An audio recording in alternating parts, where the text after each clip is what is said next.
And hello again, oops, and here we are in the back of my house, in my conservatory where I keep some of my bikes over the winter and beyond.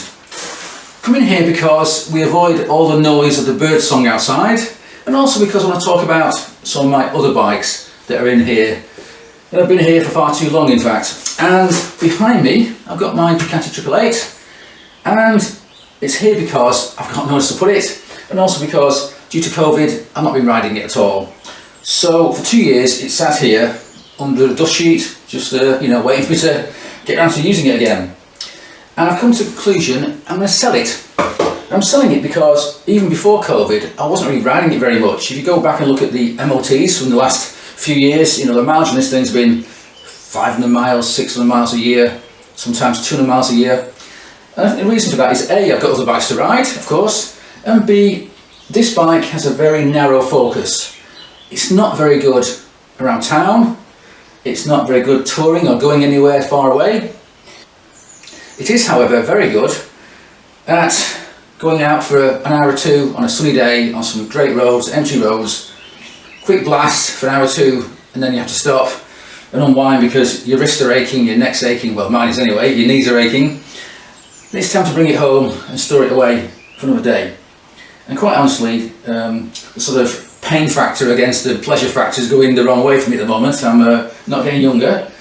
It's also probably the most standard bike I own, which means it'll be the easiest to sell, which is important, I think. You don't want to go, spending months and months trying to sell something that's a really big one-off like my Harley here or my Nolly that's behind the camera. We then had a discussion yesterday with my Les, the mechanic, who said, well, just sell it as is, why bother doing anything to it? Let somebody else worry about those problems. But no, I'm going to give it a full service. It needs it. All new fluids, new belts, new battery. I think there's a missing, I think there's missing bolts somewhere, a missing whale nut on one of these things. Get all that sorted out, get the bike absolutely in tip-top condition and sell it. And I won't sell it privately, which I've done in the past, and you normally sell things privately, you want to get the most money you can for a bike, but right now that really doesn't bother me too much. So it's going to get sold stress-free, no hassle, to an Italian specialist, bike dealer specialist. I think I've got a guy in mind over in Yorkshire, so he can have that. And if I lose out £1,000 on it, then so be it. He doesn't owe me anything. No doubt it's worth more than I paid for it about, when was that? About 15 years ago. So I can't complain about that. Any bike you sell for the same amount of money or more than you buy it for, you can't complain. So this bike's going to go. But also the reason for it going is because I need the space. And I have complained more than once on these videos having no space to work in my garage. I've got 4 bikes in there right now, and it's getting to the point where, it's rain, whatever, I can't do much because I've got to wheel out at least 1 or 2 bikes out on the drive to get myself some space. In the summer it's not a problem, but over the winter, not much can happen. So I want more space. I've got too many bikes. I mean, they used to say that the correct number of bikes was N+1, where N was the current number of bikes you got, but that's not true because you can get to the point where you just get too many hassles, too many problems. They all need MOT, they all need servicing. They've all got to be cleaned and stored, and you've always got to worry about charging up the batteries and so on. There's enough air in the tyres. It just becomes a bit of a hassle. I'm trying to get rid of my hassle at the moment. Increase the things you like doing and decrease the things you don't like doing. So, what I don't like doing is working in a cramped, cold, dark garage in the middle of winter. So I want to address that and try and improve things. I do like working on bikes, but as I say, not when I'm having to kneel on a cold floor on a dark night in an overcrowded garage. So as part of that plan, this bike's going to go, and also other bikes have to go as well. So altogether, it turns out I've got 8 bikes, sorry, nine bikes. I've got 9 bikes, and I also own half of a drag bike as well, which is like 9.5 bikes. So I want to get to, what's the ideal number of bikes? I don't know. In the past I've also had one fairly recent, reliable, completely standard, or fairly standard, bike that I ride everywhere. It's my everyday bike. I've had all kinds of bikes, whether it's a VMAX, a Honda VTR Firestorm, a Laverda, would you believe? All kinds of stuff. I've had about, 50 different bikes over the years in that sort of sensible, standard area.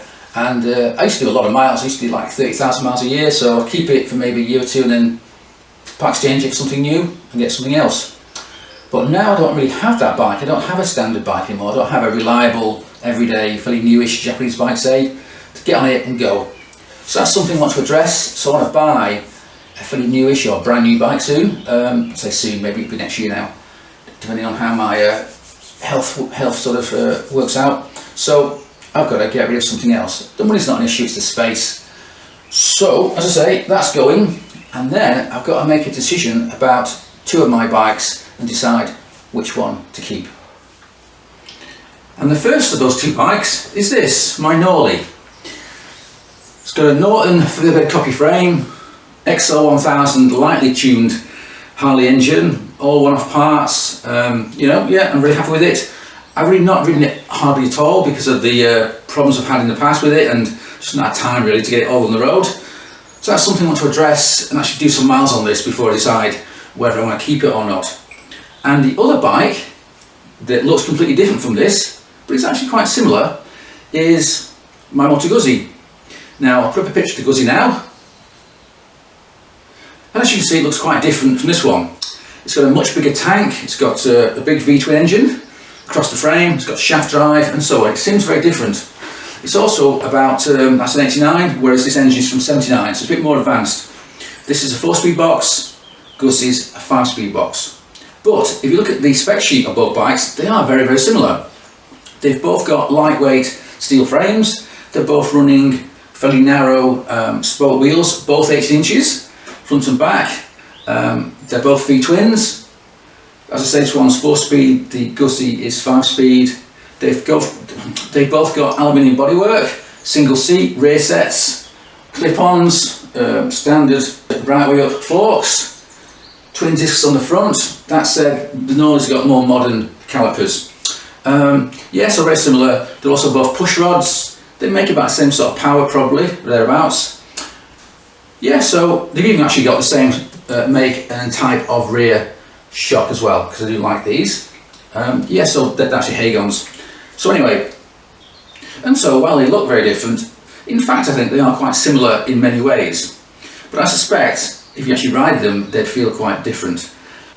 Now I've not yet ridden the Guzzi, even though I've owned it for 10 years. I've been building it for that long, or building it more than once in fact. But I suspect if you ride them, they would feel quite different.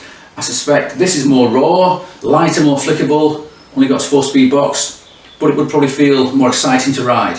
Whereas the Guzzi, in its current state of tune, it's a Califria after all, which is not that highly tuned, would feel more gentle, has shaft drive, a bit easier to live with and so on, and has a much bigger tank as well.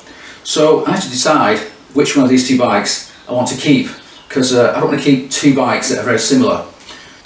Now my feeling is that I'll end up keeping this bike because it's more special, it's got more sort of one-off parts on it, it's got a unique frame and so on. Whereas a Guzzi, yes, it's pretty unique, but I could always reproduce that bike in the future if need be.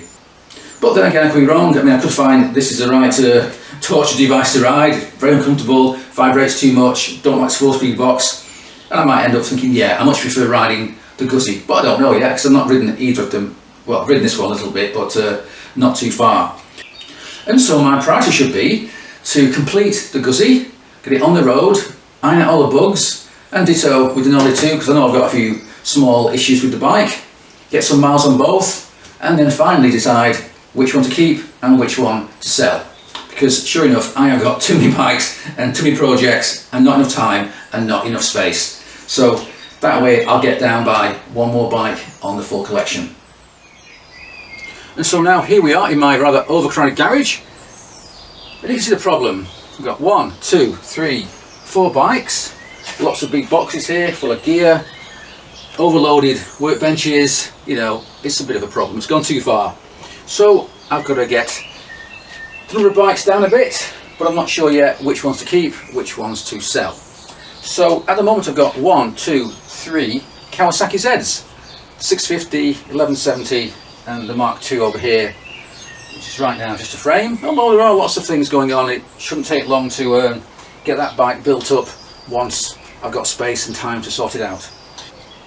And so at some point in the future when these two bikes are finished, the Mark II 1400 and of course the 1170, I've got to decide whether I keep both of them or sell one and keep one. And right now I have no idea which one I'm going to prefer. I do like both styles of bikes. I like the paintwork on this thing. I think it's a fantastic looking bike. Ditto, I like the paintwork on this one too, and I think it's a fantastic looking bike.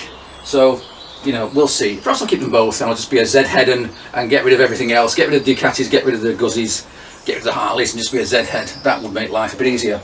I do want to buy, as I say, a newish bike, and right now my current bike that I will probably buy at some point is a Kawasaki Z1000 RS Cafe Racer. Slight problem is the colour schemes are bloody awful. I don't like anything, so I may have to buy one and then have it resprayed at some point, you know, but we'll see, we'll see.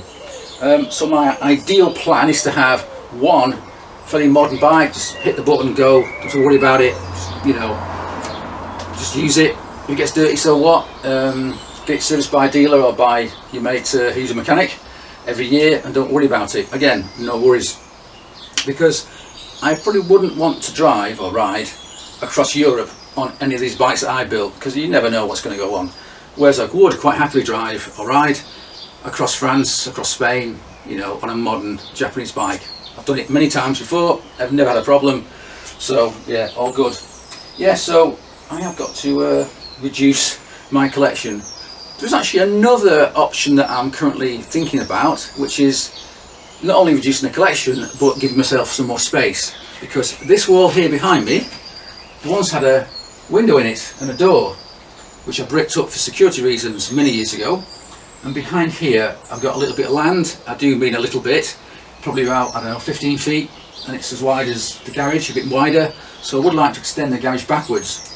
Slight problem with that is my neighbour would be not very happy about that, even though it doesn't affect them in any way. They will complain and I may not get planning permission to do that, so I've always been, you know, just putting it off a bit. But there's a way of doing it. I could put a shed behind here. God knows how you'll access it, because there's no access apart from through this wall.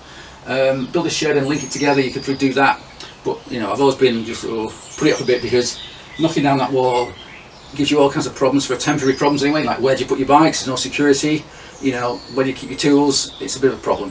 But it's something that I might pursue in the future as part of my general plan of reduce stress, reduce hassle, reduce problems, and increase doing things you like doing, and you know, make your life a bit easier. That's the plan. And as part of that plan, I've been thinking about these bikes that I build, the project bikes, and what I found is, if you're honest with yourself, I like doing the first 95% of the project, and I don't like doing the last 5%. And that's pretty why the 1170's been sitting here pretty much almost finished for 2 months, 3 months, and I've not worked on it because I've kind of lost interest in it. I know it looks fantastic, I like the paint, I like everything about it, but that last sort of 2 or 3% of finishing little details, it's like, oh, I'm bored of that now. I'll go off and do something else. I'll go and build this Z650. So if you admit that, if you admit to yourself, don't like doing that last 2%, what I'm going to do is I'm going to get somebody else to finish the last 2%, do all the jetting for the carbs, finish off the wiring, make sure everything's fine, you know, run it in, whatever, just get it running fine, then bring it back to me when it's all done, and I'll be happy.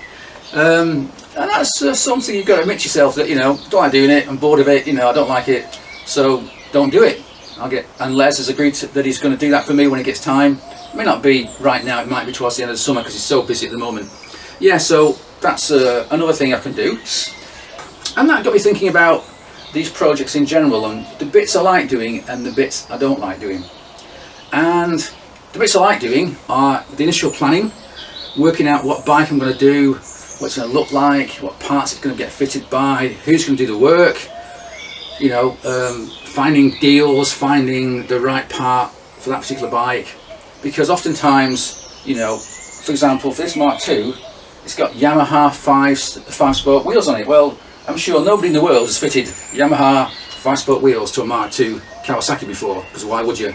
But I thought, you know, I'll take a risk. I think they look really nice, wheels are nice looking. Take a risk, A, that it'll look good, and B, that we can get the damn work. You know, we can get the wheels and discs and brakes to work for a ZRX suspension. And the front's no problem, but the rear has been giving me, or giving Jeff a lot of problems, because originally, there's a bit of side thing here, I got a little Brembo twin pot caliper to fit to the rear wheel stroke disc, and we cannot get it to fit because the disc is so small. It's only 220mm, and it's so small that even that small twin pot caliper will hit the hub of the wheel when it's positioned correctly over the disc, so can't use that. So I've had to go and get a genuine original R6 R1 single pot caliper that will fit on that disc because it's made to fit, but then it's got quite a complicated mount which we can't use because it's a different swing arm, so we've got to replicate that with a new swing arm. It just gets very, very complicated, but we're going to get there, we're going to get there.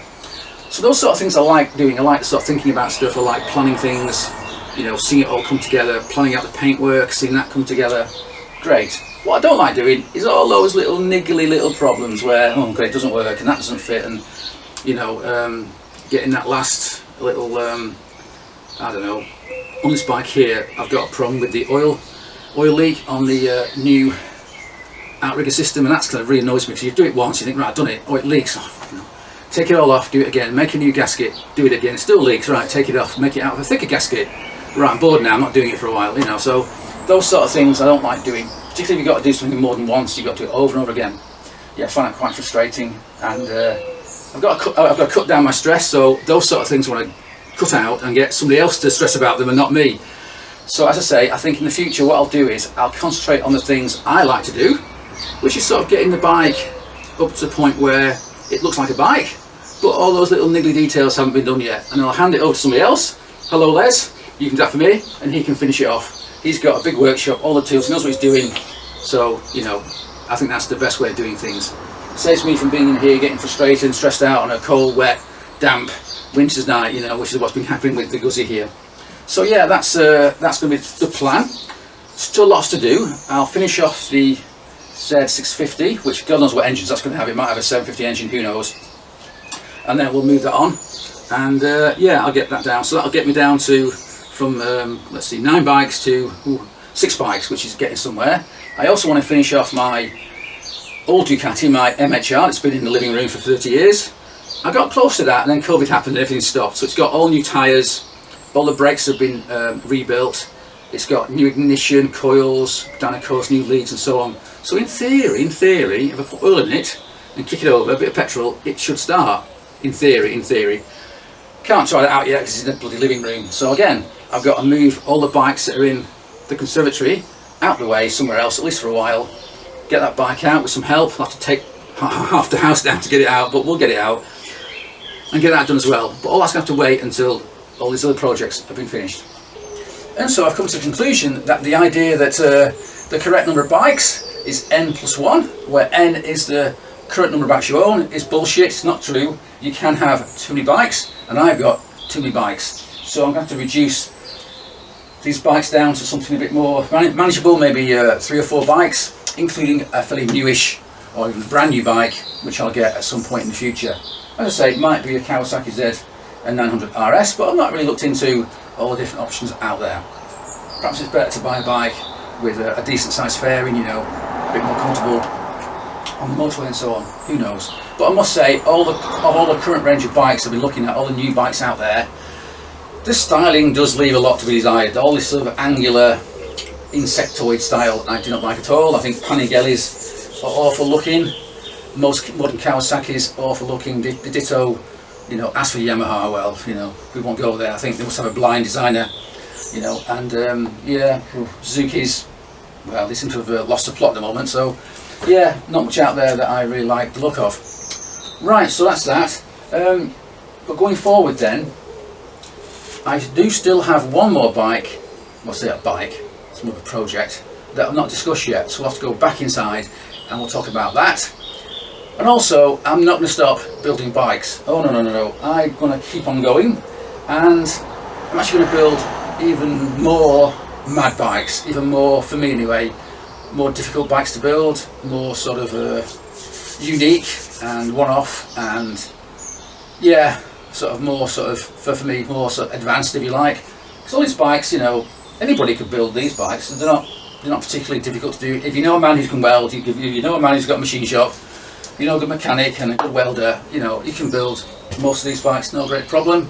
When I start off with these projects, I kind of know in my head that I can do it, you know, it's not really an issue, but I want to build something where I'm not quite sure I can do it, where it's so out there that, you know, I'm not quite sure if that's going to work, because that'll make it a bit more interesting, I think. Anyway, all that's for the future. So for now, let's go back inside. I'll put the kettle on, and we'll talk about this last project that I've not yet discussed. And so we're now back in the corner of my conservatory, and underneath all this junk, all this stuff, all bloody bed sheets, whatever, is this. My drag bike that never was. I never raced it because they changed the rules on me, and this bike would not meet those rules. So at the moment, you can see it's got no wheels, it's got no forks. The wheels have been donated to my Z1170 project. The forks, I'm not sure what happened to them, and I took them off just to save space so I can get it in this little space here. It's got a brand new 127 cubic inch El Bruto motor from the States. This frame is a rigid frame, as you can see, which was a chopper frame originally, and I had it cut here and at the front there, and the whole front of the bike, the whole front frame was lowered and extended by 5 inches into a drag bike configuration. So it's very low, very long, and completely useless as a road bike because it's got about 2 inches of ground clearance, which is, you know, you can't ride that on the road. It's also got rear sets, it's got no gear change because it's got a air shifter with a hand change here. Yeah, so as a sort of everyday bike, it's completely useless. So what do I do with it? I mean, I can put wheels on it again, I suppose, and try and sell it as an ongoing drag bike, but drag bikes don't tend to sell for very much money, you know, a pretty small market. I could sell the engine, transmission and gearbox, well, the belt primary, of course, it's got a belt primary here, I think 3.5 inches, something like that. And that's where the value is on this bike. I mean, everything else isn't really worth much, except the engine, gearbox, as I say, and belt drive. I might get £5 grand for all that, because you couldn't buy that engine now for £5 grand. I mean, you know, the price has gone up quite a lot since I bought it. I got it as a good deal from the States when I got it. Yeah, so, you know, what to do with it, I don't know. One thing I could do, which I've been sort of thinking about, is I'll have a new frame made for it, a chopper frame, like still a rigid frame, but a little chopper frame, tight, you know, so 17-inch wheels, lightweight as we can get. Let's build a nice little small, say small, it's got a big engine in it, but a small chopper. Then you've got the issue of how to register it. Getting this thing through MSVA could be difficult, so now I've got to go and maybe buy another Harley, a Softail maybe, an old Softail that's had a blown engine, and then maybe I could put an engine in it and I'll have a really fast standard Softail, except of course I've already got a Softail next to me here that's even faster, so what's the point of that? I don't have time to rewrite them. So I'm not sure what to do with that. It's be a shame to break it and, you know, sell off the bits for whatever I can get. Then you get a hassle of selling it, of course. I don't really want to sell bits through eBay, whatever, it's just a bloody pain in the ass to deal with people. So yeah, it's just sat here for 2 years now, 3 years, and I don't know what to do with it. Yeah, so any ideas, please let me know. I could build a chopper out of it, I could build a bobber, I could maybe build, I don't know, just sell it as is. It's just in the way, it needs to move. Certainly I will be putting some wheels on it just so I can wheel it around when I've got more space. Again, I need more space, that's why, for example, the 888's have to go, because then I can move other bikes around and give myself space to put this bike back on a pair of wheels, some forks on it, and I can move it around and maybe do something with it, who knows. Yeah, so that's a bit of an open question right now. I have no idea what to do with this bike. There's some parts in it that I'm quite attached to, like the tank, which is on my old drag bike, you know, stuff like that, and some one-off parts, but I don't know. So that is an open question, what to do with this bike. Suggestions in the comments below, and if I can see one I like, I'll do that at some point in the future. So anyway, this is a bit of a weird shed chat, just saying like, I've got too many bikes, you know, what to do. Bit of a first world problem, but I'm sure some of you guys out there may have the same problem. So anyway, that's it for now. So thanks for putting up with me, and I'll see you again soon.